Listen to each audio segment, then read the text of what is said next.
Bientôt de retour au sein de l'Olympique de Marseille en tant qu'ambassadeur et conseiller stratégique du président Pablo Longoria, Jean-Pierre Papin s'est distingué dans les stades entre 1986 et 1992, devenant même Ballon d'Or en 1991.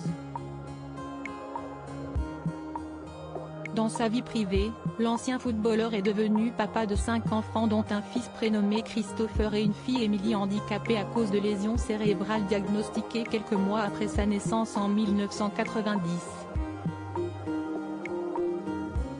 Très discret sur sa famille et sur l'état de santé de sa fille qui va fêter ses 32 ans en 2022, il avait néanmoins accordé quelques rares confidences aux journalistes du Parisien en 2020.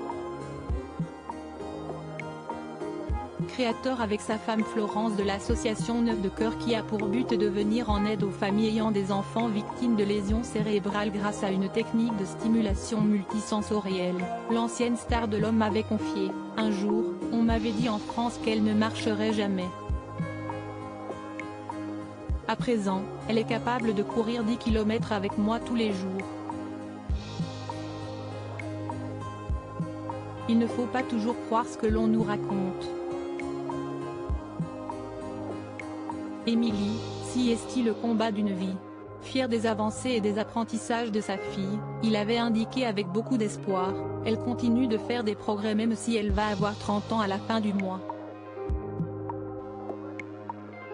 On sait qu'elle ne sera jamais comme les autres. Mais Émilie vit avec nous en faisant partie de la famille à 200%. On a un souci de plus que la plupart des autres parents et on a fait avec. Il faut être présent tous les jours. Il y a beaucoup de gens qui ont honte d'avoir un enfant handicapé, mais il ne faut pas. Si est-il un enfant différent qui a besoin d'un peu plus de soins, d'affection.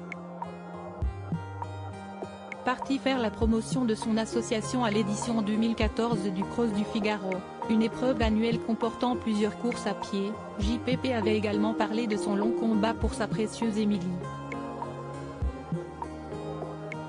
On a réussi à la faire revivre dans notre monde à nous. Au départ, ce n'était pas le cas. On est allé aux États-Unis pour la soigner, indiquait-il au journaliste du Figaro.